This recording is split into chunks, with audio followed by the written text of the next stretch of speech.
Today's guest is Mike Egan. Mike is a longtime friend of mine, and I'm super excited to have him on today's show.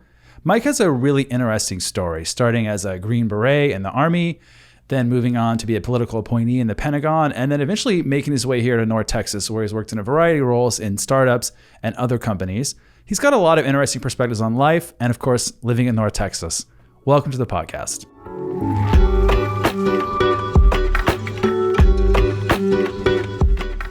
I think so. Statistics, if I'm not mistaken, was the last or the most recent like mathematical discipline that was discovered, right? Like, so Okay. you had like algebra, calculus, like all before statistics. Like the concept of an average, right, it's so not intuitive to the human brain, right? We're just like very black and white. Like things happen or they don't. And it's not like, you know, like how frequently should I flip heads versus a tails, like if I'm flipping a coin. And so like I feel like all of these models for all of these platforms, these social media platforms, these advertising platforms, there like use these statistical models, which is very smart, very clever. But it's like something that like we kind of can't understand. So like we're not really being manipulated in ways we don't get, you know? Yeah. And I think that's like breaking our psychology a little bit. Yeah. I mean, like I said, I'm much happier not doing social media, but I know there's a business benefit to doing it. So it's like this weird thing. Wait, what are you going to be? Like not competitive? Yeah. You know what I mean? Like you have hide out in your cave. Yeah, like you can't. Like you go to like like the rodeo and like put like business cards in people's like windshield wipers. Like you just like no, like you're not like that's not gonna cut it now. There are some people in real estate who still think that's a good approach. So. The bus stop benches or like that kind of, like I don't know, you know, like maybe. Yeah, you didn't see my billboard in West Plano? You have the billboard. No, I mean, all of it goes together, like multi-channel marketing, but it's maybe not the most effective first impression. Well, I mean, I will say with some of the digital marketing, you can very clearly see the ROI on it. Like, yeah. So it's like it's much more easily measurable. Yeah. So there's that. Well, let's talk about your startup you're working in now. Mm-hmm. So you are super smart, way smarter than me. And I loosely know what you do. We both got into Cornell. I know. We both got into Cornell, but like, I got in for sports, and you got in on your own merits. Do you remember my degree at Cornell? You were a hotel. Yeah. But hey, no, it's not like there's any. You're right. I still did get in. There's no lower standards, and I think you had an easier time getting out than I did, if I recall correctly. We had the bad rap of being Statler High. Do you remember that? And people created the hotel-y prom. I mean, you guys had probably fun. recall it. We did have a lot of fun. Yeah, it was a good degree. It was. So you were economics? I was econ after an unsuccessful attempt at computer science. So yeah, fun fact. So you had to have like a certain GPA to get into computer science, and I took a bunch of computer science classes, and I did not achieve said GPA. Because you were an athlete. That's part of it. Also, I think there was like an intellect problem and like stuff like that. So it was not meant to be. I mean, there was at the time, you know, like this is like right at probably like just after like the .com bubble burst, like, you know, when we went to college. Yeah. Right? And like, so like tech was huge. Like the internet technology was like the big thing. Yeah. And Cornell had one of like the better programs. And I was not one of the better students. And so was that an engineering school? It was. So, but like you were way better off in arts and sciences, you could cross over. And so then I was like, well, that's not going to be my major. So what's going to be my major? This one is taking enough classes in econ, and so I was. That'll be it. Yep. Yeah, and then we met when you did our OTC. Yep, senior year. Senior year. Okay. So that part of the story, and I think you probably already know this, but 9/11 happened obviously when we were in college. Isn't that crazy? I bet you can remember exactly where you were. I remember. When it happened. So I remember it was early in the morning, and seeing, you know, I was actually at my girlfriend's house, seeing the first tower get hit. Or not, it had been hit when I woke up. So it was a little bit of a late riser. And I remember being like, I'm a dumb college kid, right? So I'm like, that's odd. Like, that pilot seemed to lose his way into that building. Yeah. And then saw the second one, and it hit, and obviously like then everyone was like, all right, this is obviously a terrorist attack. It's bad, a horrible thing. And I made my way back to my fraternity, and remember sitting there and watching it, and like classes were canceled, and like a bunch of people being like, oh, I'm gonna like go be like a Navy SEAL. And like all those people that were like, I'm gonna go be a Navy SEAL or do whatever, like I'm the only poor dumb bastard that was like actually went and joined the Army and was like a Green Beret. But like I like read a bunch of books, in true like Cornell nerd fashion. I was like, I'm gonna read a bunch of books about like how I'm gonna join the military, and I read a bunch of books and then tried to go enlist at the recruiting station in Ithaca. They were like, I'm sorry, nobody comes in here. Yeah, they were like, that's weird. And they were like, how about being like I was like, hey, I want to be a Special Forces Ranger Delta Force guy. So what do you got for me? How do I do that? And they were like, well, you can go be like an 88 Mike and then go be a drill sergeant with like the pumpkin patch. Yeah. And I was like, I don't know what an 88 Mike is. Right, and then you find out later it's like a truck driver. Yeah. And I'm like, man, you're trying to get me the like shady feeling right now. Like, you're saying numbers and names going at back me. To the selling thing, the persuasion. The manipulation right there. There's the manipulation. That may be an example and of so, that's what it was. Right. And so, hey, he had quotas to me too. So I was like, no, I'm not going to do that. But then I remember, I think, I don't remember who it was. I don't know if it was you or Chris O'Brien, our mutual friend. I saw like walking into Barton Hall one day, like in uniform. And I was like, yeah, there's some like Army stuff going on in there. I'll go in there. And I went and talked to Major, I forget his name. No, with the gray hair. Yeah. I don't remember the name. Yeah, I don't remember his name, but but I was like, hey, I want to be Army Ranger Airborne Delta Force guy. And he was a recruiter too. He was. But to his credit, I will say, like he was like, all right, like that's cool. Well, like you can sign up for ROTC. It was like at the time it was like a waiver for everything because there was like wars on, and they were like, yeah, like whatever you can have. Like, this was like the joke in ROTC at the time, right? It's like you could have like 3 legs and a hump. And still like pass the physical exam for getting into the Army. And so he was like, oh, like that's cool. You want to do that, but like you can try and be like an infantry officer, but that has like this kind of rate of selection, and then you can go to Ranger school, and that's like this level of success, and then you can go to Special Forces selection, and that has this level of success, and like like an attrition and all that stuff. And like he really painted sort of like this bleak picture, and then like I came in the next day and I was like signed up. I was like, that's it. Yeah. Anyways, super long way of saying I signed up after 9/11. Yeah. Well, I remember you mentioned wearing uniform. I remember being in the student store, and it was one of the days we had ROTC, so we wore our uniforms for class. Yep. And of course, this was before we all had cell phones, and you got a text to be like, "Don't wear your uniform to class today," right? Because I didn't get the email until I showed up to class wearing my uniform. And I remember walking out of the student store, and one of my friends ran up to me and was like, "Oh my God, they're sending you to war!" And I was like, "No, I wear this every Tuesday." This is military science class. This is the same as we've been doing all year for 3 years now. Yeah. So you joined. I joined as a senior. And then commissioned the summer afterwards. That's right. Yeah, because I missed some of those things between junior and senior year, and had to do those before I could get commissioned. I got commissioned, like end of 2003, and then started basic in 2004 at Fort Benning. And so you did go in as infantry. I went in as infantry, and then completed infantry officer basic. I actually failed Ranger School. So I did not graduate Ranger School. I think Ranger School favors small and lean people.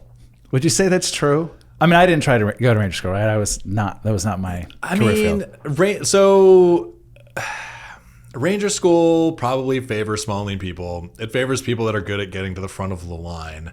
Like if you're in the back of the line and they've already got their quota, like it's like harder to to be successful at the number of push-ups you need to be successful at. But like there's all kinds of excuses like that.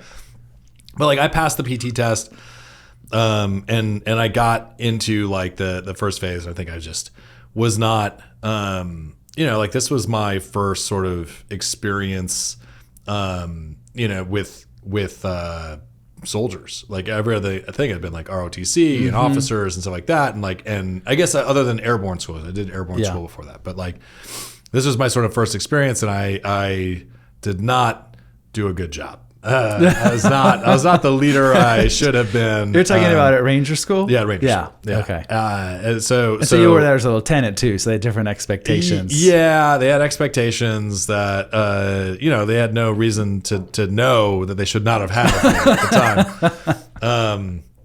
But no, like I screwed that one up. So I own that one, and I when it came time for me to lead a patrol, I had I had nobody that wanted to follow me. So that was that's a problem when you're in a leadership role. That's a tough one. And then I got peered. So I got day one, and so that was no fun. And then actually when I got day one, then like I did not get to the front of the line. I was the back of the line, and so the push-ups didn't. Is that then you went from Fort Benning? Well, Ranger School's at Fort Benning, isn't it? Ranger School's at Fort Benning. And then you went to Fort Drum.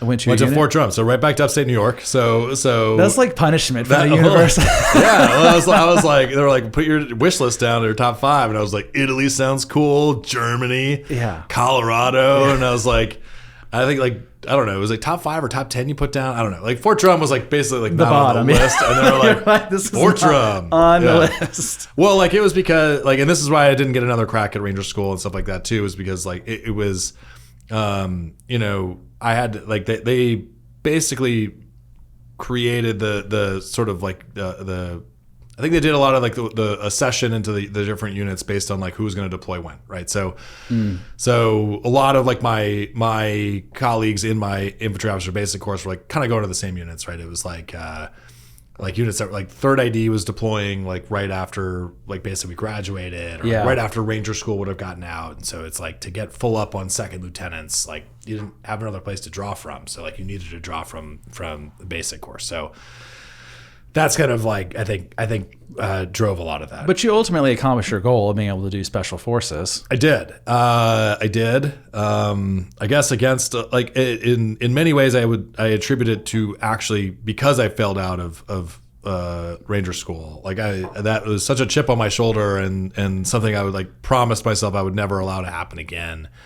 So I sort of like took the lessons from there.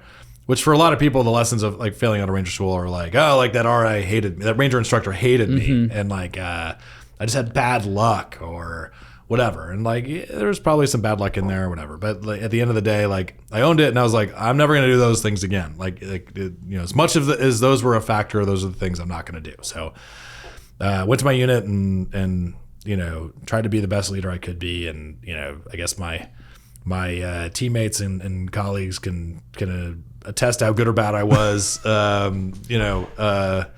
can only opine, but and then when it came time, I trained really hard to go to Special Forces Assessment and Selection, and made sure I wasn't going to make some of the same mistakes. And then the same thing in the Q course. I made sure that and like one of the coolest things about so going from being peered in Ranger School, like everyone in my which squad peered is like somebody says no, they're like yeah, I don't like this guy, like this guy not so great, right? Like but then so like I came out of don't you wish life was still kind of like that though? Now I do, right? Like you take your licks early on and like you learn your lesson, and it's like that sense of community, right? It's like that community telling you like, hey, like you don't change some. Hey, it's not a problem with you, but this is your behavior, and if you change it, we'll all get along. But you don't get that in like the real world, right? People don't No. Actually give you feedback you can work with. No, they don't. No. Like that. But that's like definitely feedback you can work with is that stuff. So didn't get that there. But or did get that feedback. And then so but like, yeah, so leaving the Special Forces qualification course, right? And we were also like mixed in officers and enlisted, and then getting my team at 5th Group and having, a soldier that I went through training with, like, arrive at the same time, and the sergeant major in our company gave him the option, like, hey, which team do you want to go to? Like, and he chose my team. So nice. And he's a great guy. I was a big fan of his on my team, and it meant a lot to me that he chose the team. But he may have regretted it early on because I think right after you take command on a team, it's like you do the layout of all the equipment. Yeah. And he was the Charlie on the team, the 18 Charlie. So that means like he was responsible for, he was basically like the supply sergeant. Yeah. So he had to do the layout, and I was like, Steve, man, like I know you stayed up like all night doing this, but like you got to do it again. It's got to be like all like by serial number, so we can just kind of like go like right through it. And like you're gonna hate me for the next 2 days, but like you'll never have a problem doing this for any other commander you ever have. So like you'll be able to kick butt at this. And so gosh, I don't think forgot about the change of command inventories that were brutal. Oh yeah, it's stupid. It's like you'd think there'd be like some like it's got to be a technology solution. I was just literally like, I mean, that literally would be. I remember I had a supply sergeant, 2 supply clerks. We were a logistics company, so we had a lot of supply people. Yeah, and just a lot of stuff.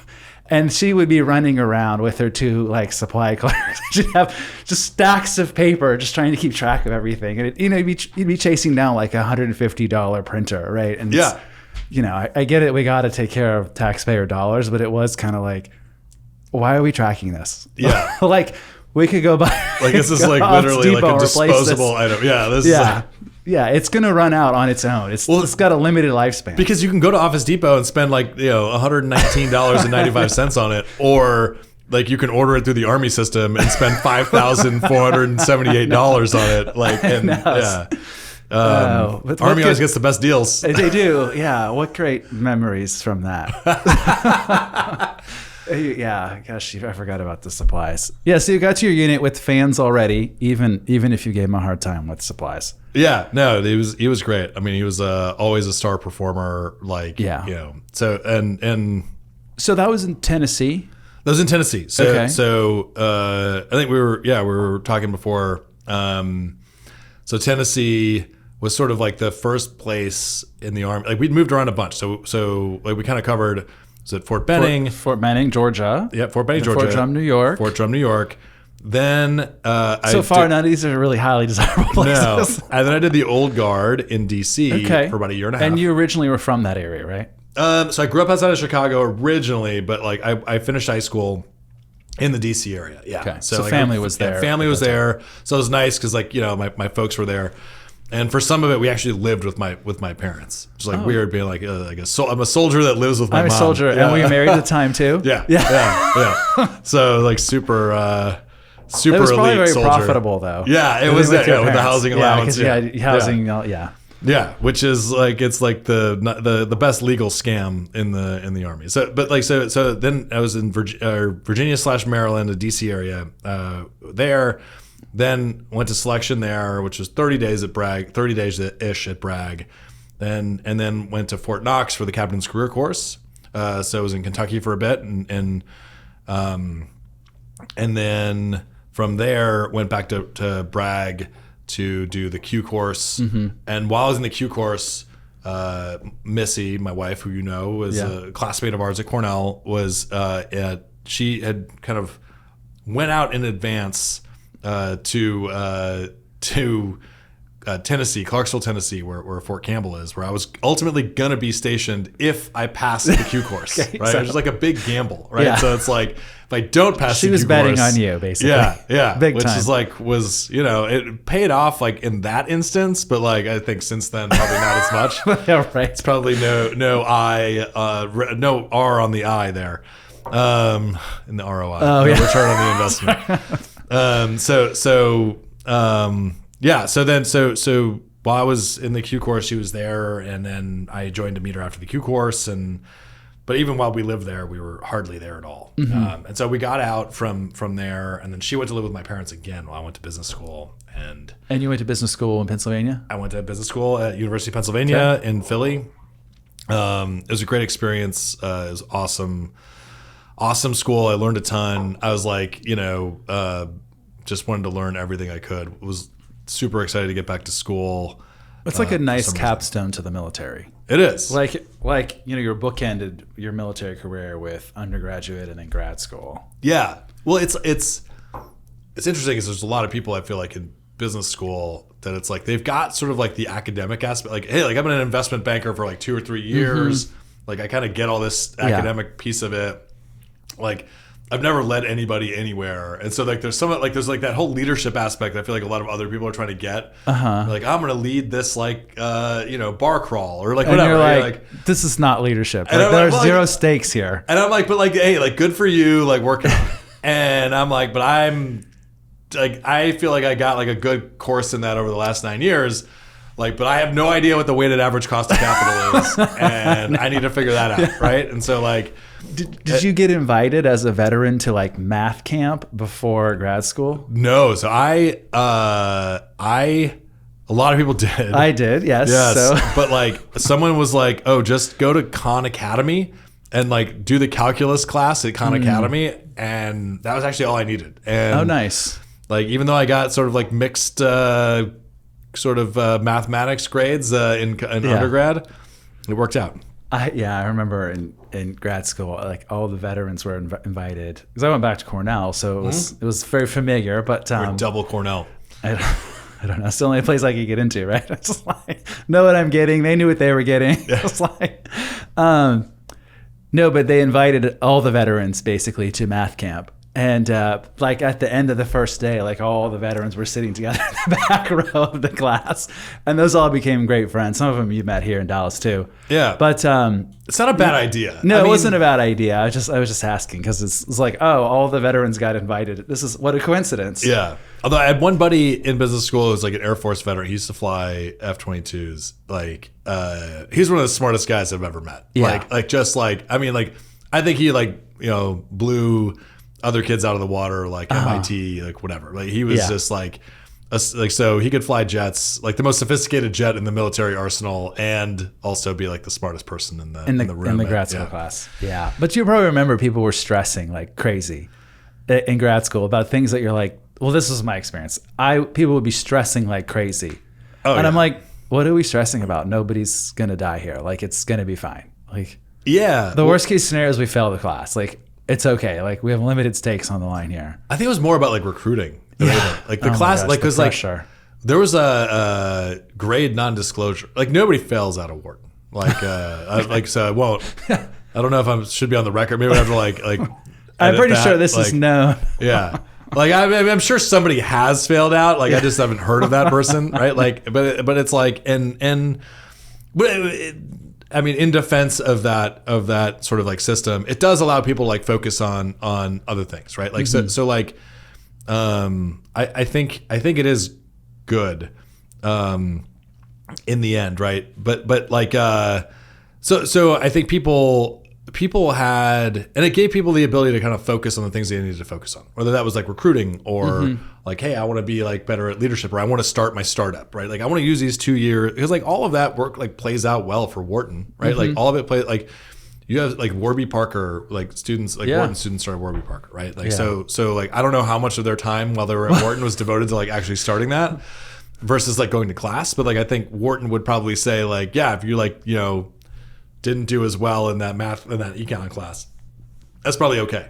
It's funny you mentioned Warby Parker, because I remember when you guys were moving here, your wife says to me like, I think Mike's like, I wish we could be living to a place that has like Warby Parker and like cool stuff. And I was like, oh, we have it. It's at Legacy West. Yeah, I had no idea. Yeah, Legacy West was it was in its infancy then, but yeah. That name is just funny to think about. It's funny because in Maryland, like near where my parents lived, like not exactly where my parents lived, but not far, there was this like weird strip that was like, it was like the Beverly Hills of like Chevy Chase, Maryland. Okay.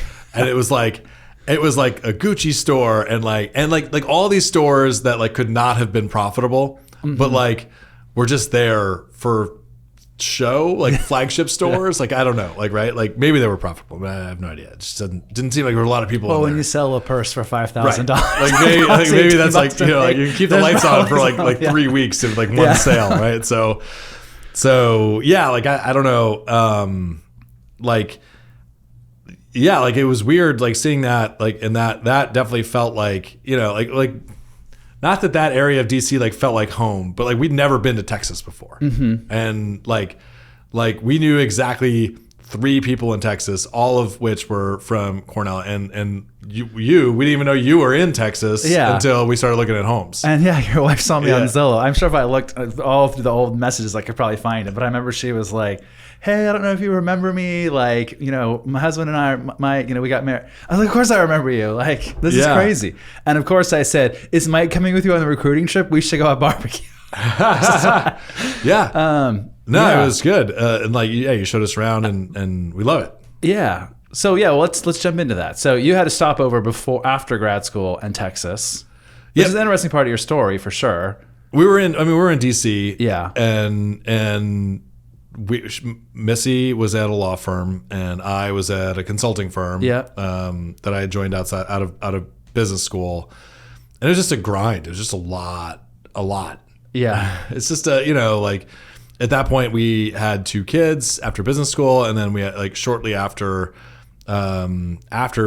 business school we had our third, Jack, and so we barely had time for anything. We barely had time to enjoy our family, and enjoy any downtime. We lived 2 miles from my parents. We had no time to kind of enjoy time with them. We were like, this is nuts. We would have Missy and I would have quarterly summits, we called them, where we would basically sit down and just bitch about our lives. And be like, hey, we have it really good, but also really bad. We're incredibly fortunate, but we think we're kind of burning the candle at both ends. Mm-hmm. And there's probably a simpler way to have more fulfillment in our lives.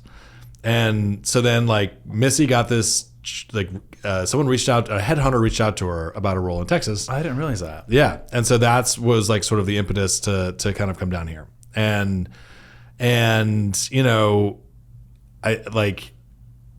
we'd lived in Tennessee, we'd lived in Kentucky, we'd lived in Alabama or Georgia. We'd lived all over the South, and we'd never I'd set foot in Texas for about 48 hours. Yeah, probably on your R&R from. No, we were doing some training in Texas when we were in 5th group, and so me and a chief warrant officer, who's another great guy, came down and did a site survey, and it was good, but very short. Very short. It was not a hours. Feel for Yeah, got a little taste of Bryan, Texas, and that was it, right? So we're in the College Station area, but. So we were how bad can it be? But we'd never set foot, and so we were kind of sight unseen. We came down that weekend to kind of look at houses and stuff like that. That was the weekend that we looked at houses. Yep. And I think you walked away making an offer as you were leaving. Yeah, too. we did. So you guys were serious. Yeah, we were definitely serious. That was the and I don't know if the dynamics are still the same. Missy got a good, with this offer, sort of relocation package and stuff like that. And so, but then, coming down here, we didn't want to spend everything that we kind of had, but we were excited to, have a lower mortgage payment for sure. I bet compared to Maryland, that's definitely what we got. And, it's been great. Well, that was 6 years ago. Can you believe 6 years ago? Yeah. So how has it been living in Texas for you? It's been great. Texas really appeals to kind of my more libertarian sensibilities, right? It's it's very much kind of a live and let live type of place. For the most part. That's such a good way to put it. In between episodes, stay up to date on all things home and lifestyle with my weekly newsletter, Into the Weekend with Matt, where I share the latest real estate updates, new videos from our team, and advice for both buyers and sellers alike. To sign up, go to hastingsre.com/ITW. That's HAISTINGSRE.com/ITW. We have a map in the office right now, from 1993. And it's the part of the neighborhood that we live in Plano, it's barely there. And actually, no, I don't even think my house was built in 93. Probably, yeah. So it's there's nothing. It's farmland. It's all the Haggard farm. The Haggard family owned everything, yeah. Yeah. And so, pardon, I'm going to grab that. And so Yeah, I mean it's all relatively new. Look, I get it. Like to folks from like Dallas, like if you live north of 635, like you're a Southern Oklahoman. I know, yeah, it's crazy. I am good with being a Southern Oklahoman. I have no problem. I mean, I work down in Dallas, but I don't feel like I'm missing out on what's going on in Dallas because there's so much going on in Plano or Frisco. And even since you've been here, I think that has changed each year. Like, oh yeah, probably for the better. Frisco's gotten like way more built out. I know. So Frisco's great too. Like, and definitely love that town. I mean, we're not moving anytime soon, but like it's super close, right? So like, we can keep it very much within like Plano, Frisco, and have all the kind of fun, the family fun that we're looking for. Yeah, you could kids stay or adults or whatever. Like, yeah, you could stay in the West Plano bubble and not leave. Yeah, minus your commute to work. And that that's like kind of reminiscent too of like DC. Like we lived like in the Maryland area, and there was plenty to do in Bethesda and plenty to do in like Maryland and Chevy Chase and stuff like that. But then like you go to DC for. You go to the Verizon Center, catch a Caps game, right? So it's the same thing here. It's like, you can go to the American Airlines Center, catch a Stars game, go to Arlington and watch the Rangers play, or the Cowboys if you're lucky and you get tickets. Yeah, like I was like, is he gonna not say the Cowboys? Yeah. Yeah, I mean, it's a huge city. I always take that for granted because I do try to stay as much as I can, kind of for sanity purposes, like in this bubble, if you will, of like Plano, Frisco, Allen a little bit. Yeah. But like, there's everything under the sun here too. Yep. What don't you like about living here? The summers are blazing hot. Yeah. But last summer was so bad too. Yeah, but like that wouldn't bother me if the winters weren't like still a little too cold. That's the only thing.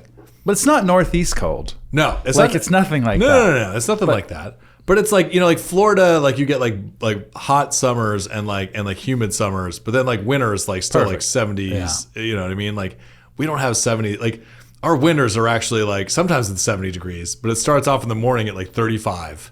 And then it's like 75. You get like a 40 degree swing within a day, and you're like, "What the heck, man?" Like I'm wearing a parka in the morning, and then I'm like sweating through it by the end of the day. So when I did my recruit like weekend here in grad school, I came here for recruit weekend, and it was one of those weekends in January or February where it was 70 degrees, and I was like, coming from Cornell where it was like snowing and 30 degrees, and I get here, I was like, "This is amazing! I love Texas." And then that winter it snowed, and I was like. No, nobody told me it was going to snow here. I thought it was going to be like in the 60s and 70s, and nobody bothers because recruit weekend to tell me like this is abnormally warm. It should be. It should be. Again, back to selling. Like it was. They didn't mention that point. Right. Yeah. Like it's not always perfect. It's not. Yeah. Hey, there's some downsides. Yeah. But no. So the heat. Yeah. That's for sure. But I mean that doesn't like I'm not. I'm generally good with that. Like that sounds like that bothers me all that much. I mean like Maryland, coming from Maryland, like there's, it's not as hot, but it's definitely more humid. So like you could be sitting in the shade, and it's like 85 degrees and you're just pouring sweat. So whereas like here, it could be like 95 degrees and I can sit in the shade. You're pouring sweat. Yeah, but like you sit in the shade here, it's definitely drier. It's not like not humid. Like I think you go like West Texas is a little bit less humid. But Houston is way more humid. Yeah. Humid is like crazy. And then Houston is the humidity there is crazy, but Maryland is definitely much more humid than here. So I'm comfortable here, but it's like you get a lot from being here. It's very centrally located. You can kind of get to anywhere. I don't know like how like my company is very much in office, but like for people who can like work from anywhere. Like so when we were in COVID. And I was at a different job. You can kind of like work from anywhere. Like we just like went to Florida and like hung out. Like the kids were in like virtual school. We went to Florida and like lived with my parents and in-laws who live not too far from each other. And just like, I mean, so if you were like in Dallas, and you're like a remote worker, like and like you had just like hey, like go to Colorado or Montana or wherever, like for like a week, a month, or whatever you want to do, and just hang out, work from there, like come back. I don't know. It's good home base, good central location. Yes, good it home is base. a great home base for people. Yeah. I think that's overlooked. So I talk to a lot of Californians on the phone, or people from the coast typically, who are thinking about moving to Dallas, and I think there's always like this uneasiness about like, I don't know. And it's like, well, look, you're probably not going to have a beautiful beach if you live in LA, but you're going to be able to buy a great house. Yeah. And all the other city amenities that you think you're losing, you're not. They're here. Yeah. No. Yeah. I don't know what you would lose. I mean, I always had this joke, you go to business school, you meet a bunch of people from all over, and it's like, oh, I'm from like this city. And I was like, what's like good about that city? And it's like, oh, like the restaurants are really like every city says that. Every city has good restaurants. But see, in New York State, the people always talk about New York City. I'm like, the restaurants are just, you could never compare. And I'm like, you're just saying that because it's so much more expensive. Like, you can definitely compare. Yeah, like, there's good food there's everywhere. good restaurants. Like there's they don't have like lock on Michelin stars, right? Like there's like Michelin stars all over the place. Yeah. Right? So where are your favorite spots here? Speaking of restaurants, like in Plano proper, or just in kind of the North Dallas, any kind of the North Dallas area. I mean, so I'm like hopelessly addicted to souffle, which is weird. Like I have this argument. Like I was like, all right, I was a special forces officer. Like I can, like whatever. you can be addicted to souffle. I can eat souffle and drink champagne and like call me out. Go ahead and call me out for it. Go ahead. No. But no, so I really like Toulouse over at Legacy West. We've been there together, actually. Yeah, I like that place. I like, I'm kind of a sucker for like a sort of like just classic steakhouse. Like, we went to Capitol Grill, also like a Legacy area, a couple weeks ago with some friends, and it's like, yeah, you can get a Capitol Grill anywhere, but it's still like a good steak and good meal. So that was good. They have so because I love souffle, there's a place down in Dallas, Rise in Highland Park, Rise. Not been there, but yeah, which is good. Although Missy would say that eating like a savory souffle for dinner and then a sweet souffle for dessert is too much souffle. It sounds like you disagree. We disagree. We agree to disagree on that. Yeah. But they're opening a Rise up in Plano here pretty shortly. Oh, I didn't know that. Yeah. And then, we got all the stuff like Mezzomaya is really good. I like Mezzomaya. We've got all the like kids love like Shake Shack and all that kind of stuff. I think you're the first person I went to Shake Shack with here in Really? Texas. Yeah. Well, I like the new one they got like right around the corner from you here. Yeah. Right. Yeah. Yeah. It's like the Legacy West. Legacy West is nice, but it's like it's a lot if you just want to go get like a fast food burger because it's like the parking and all that stuff. Yeah. So like here it's like super easy. What are some of my other favorite spots? I got a lot. Like and then there's places I haven't explored yet that I've like heard about. Like I like to cook at home, so there's like a butcher like Hirsch's Meats is in Plano. Are you talking about like downtown Plano? I think it's like further east like that, but like I've heard nothing but great things about it. Like it's like good quality meats and some exotic meats too, which I don't know exactly what that means. Like is it like ostrich? Or I think like it's whatever? right by my barber. I think this is the place you're talking about because it is a butcher shop, and I always walk by.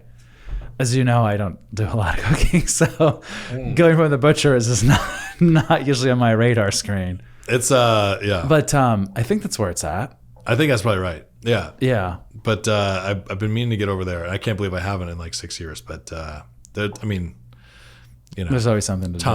Costco's got prime cuts as well. So that's right. I didn't know that. Oh yeah. Really? Oh yeah. Are you being sarcastic or no, this is real? They got like prime cut. I mean, they're interesting. They're not. I mean, they're like probably as cheap as you could get them anywhere because it's Costco and you get a good deal at Costco. But like they're still expensive because it's like prime. So you beef. guys live kind of near the HEB. Have you caught onto that craze? I've set foot in there like one time. Oh wow. Okay, you haven't been seduced like so many other people. It's just always packed. Yeah. So many people, and like they're not folks from Plano, which is like not like a problem. Like I'm glad HEB's doing well. I'm not like I'm not like a Plano elitist, right? Like nobody's welcome Don't come here. to my neighborhood. Yeah, but it's like it's more just like if it's gonna be like lines out the door, I'm gonna have to like circle the parking lot 10 times to find a spot. Like that's just not how I roll. So we covered hotspots, grocery stores, and like maybe we could talk a little bit about why you guys chose Plano over other spots. Yeah. So, well, first of all, Plano was like recommended.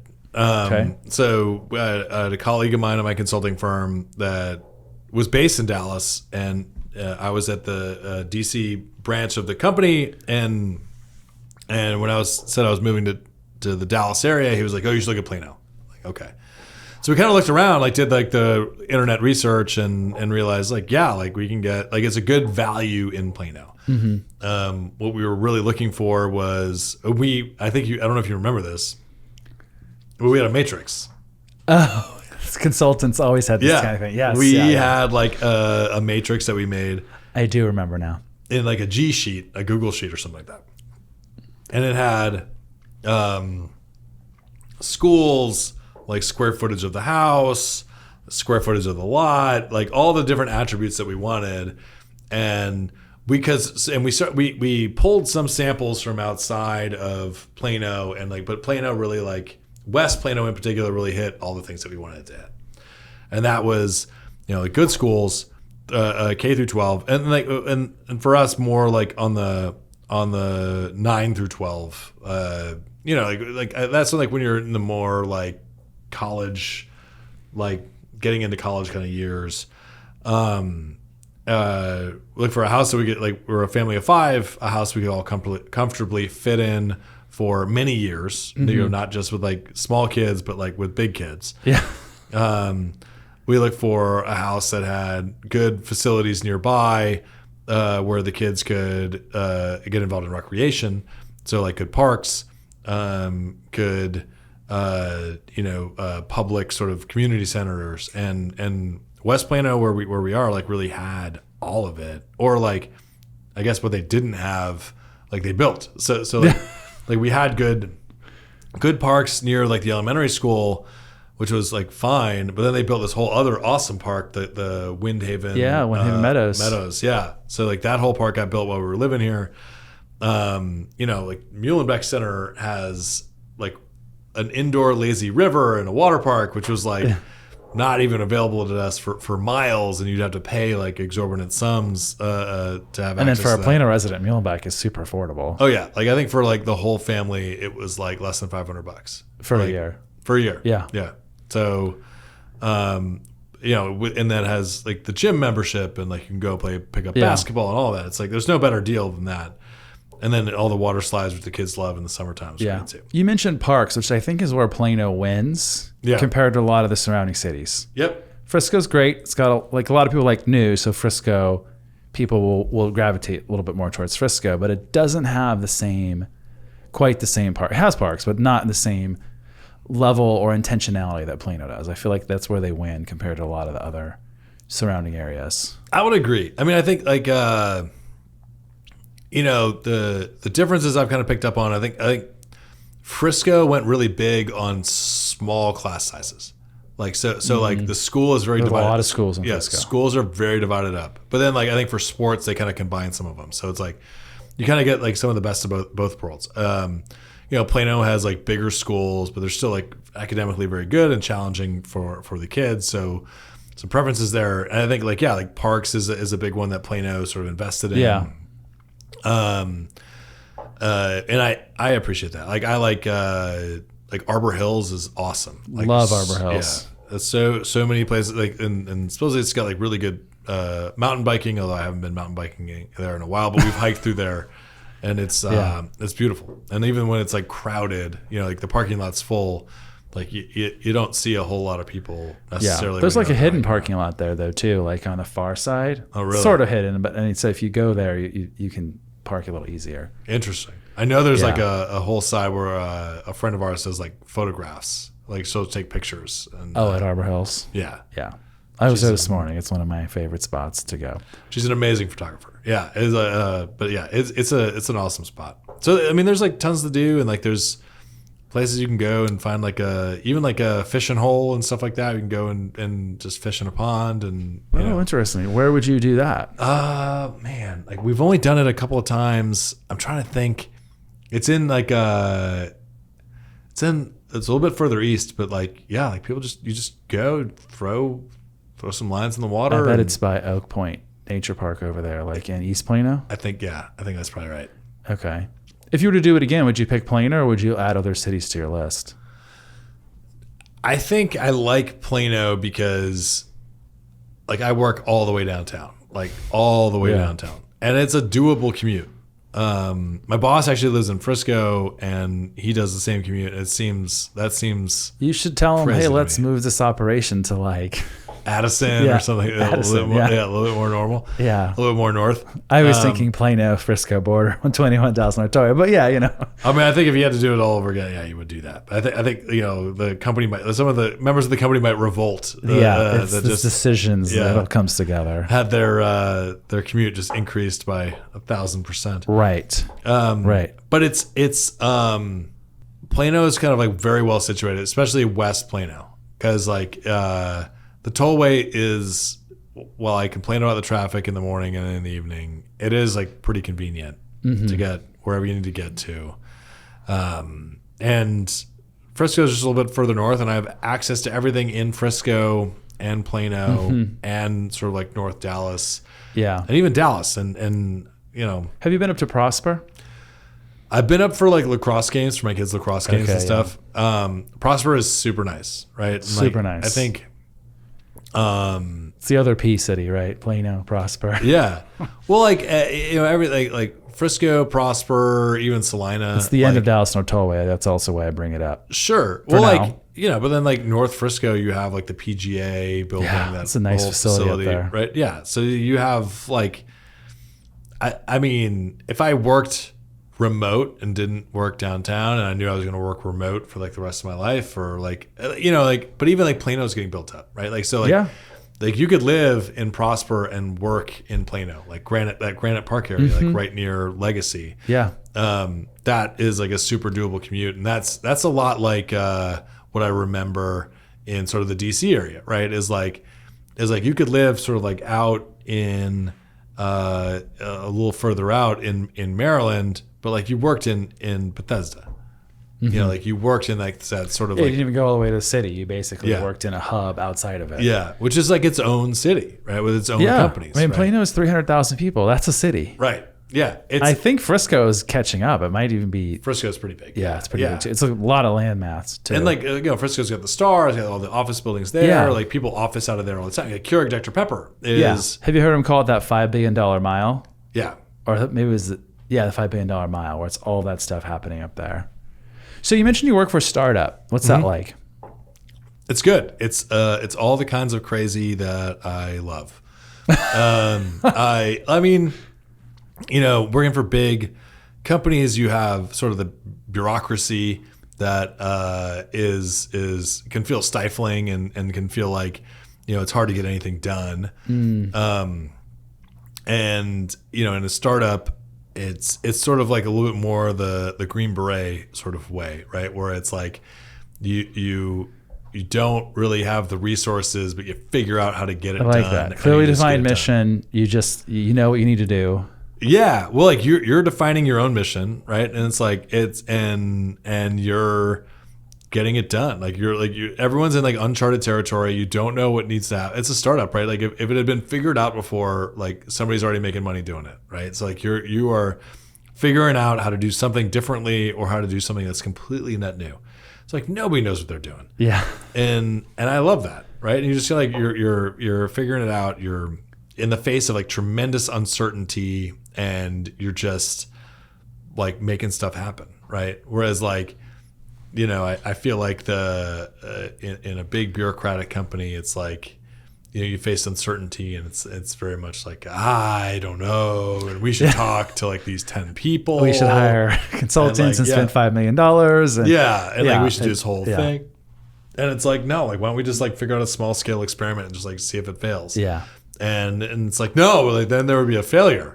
And you're like, yeah, but like that's the Then whole we'll thing. learn. That's the whole Yeah. thing with experiments. Is like there's like really never a failure, because like when it fails, you learn something, Right. and then you can like incorporate that like back into like what you're gonna do next. And it's like that's not the big company mentality. The big company mentality is like no, like if I have a failure, like then Yeah. that's a failure. And you're like yeah, No, it's a lesson learned, so we can move this forward. It's like a lesson learned. Like, no, you want to do that as fast as possible. You want to do as many of those as fast as possible, and then move on to the next thing. It's gonna succeed because you learned from all those things you failed at. Now, if you're failing at like the fifth thing, like where you're trying the same thing over and over again, then it's like all right, that's on you. But So it's a lot more dynamic environment. Yeah. Have you connected with other startup people in Dallas? Because I perceive, and tell me if I'm wrong, that there's actually a lot of startup activity here. Well, because I think in Dallas, I mean, like in every city you have startups, right? Like you start a restaurant, it's a startup, right? Like it's a new business. It's there was nothing there before, and now there's something. Yeah. Right. Like, is it a startup that is revolutionizing the restaurant industry? Like, maybe not. Like, but it's a startup, right? Like, and so I think in Dallas we have a lot of businesses that are startups, but they're not like tech startups. So like everyone equates like startup with tech. Uber, like Uber's a startup, and like Facebook used to be a startup, but now it's just like a big crappy company. Well, remember Facebook came out when we were in college. I know, and it was like that's why it's boomer book now. It's like because our parents are the only ones that are on it anymore. It's like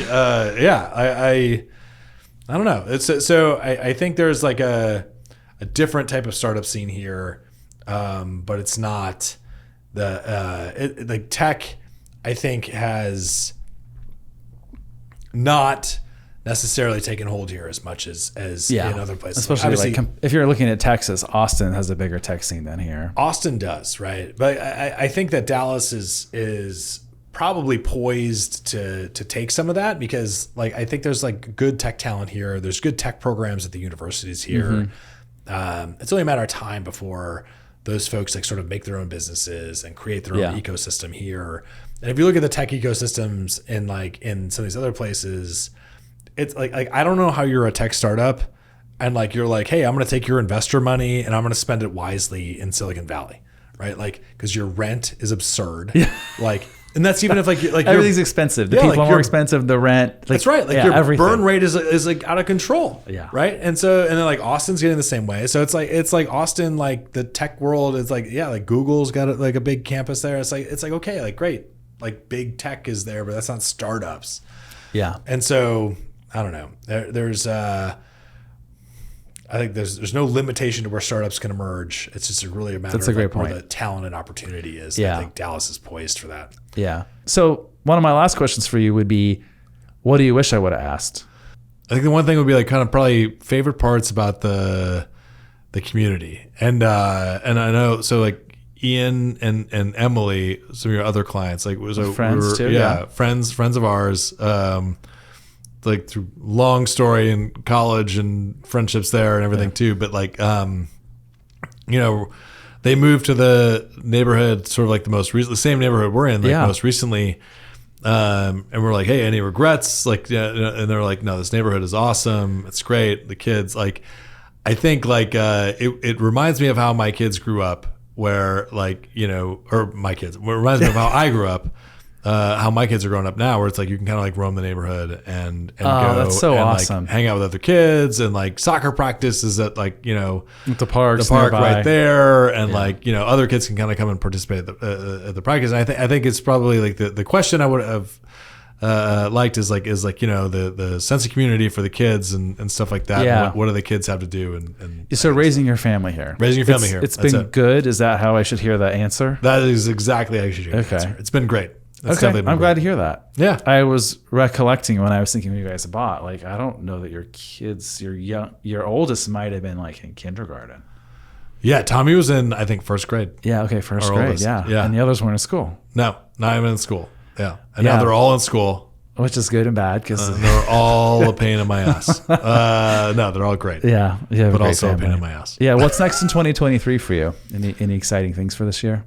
I think 2023, it's an interesting year. Like a lot of like economics have been interesting. Like I think this year is sort of like the year of if I'm being honest, like kind of getting through the year. Right, I can maybe say the same. Yeah, you know what I mean. Like, I it sounds terrible to say. I wish, and it's not like we don't have like a bleak outlook, but like I just think being happy and comfortable in 2023. It seems like right now it will be a blessing and a success. Being satisfied and content. Yep. Yeah. Satisfaction and content. And then 2024 will surely be wild. Yeah. 2024 is going to be like, huge party. Like, yeah. It's going to be amazing. Well, thank you for joining me. I know you're a busy guy. I appreciate your time. Thank you so much. It was great having you. Likewise. I appreciate you having me. It's been great, and looking forward to the next time. Awesome. Thanks, Mike. Have you been thinking about moving to North Texas? Maybe you're looking in Plano, Dallas, Frisco, or the surrounding communities. Each year, our team helps dozens of families make the move to Texas. We'd love to help you begin your journey. Learn more on our website at hastingsre.com. That's HAISTINGSRE.com.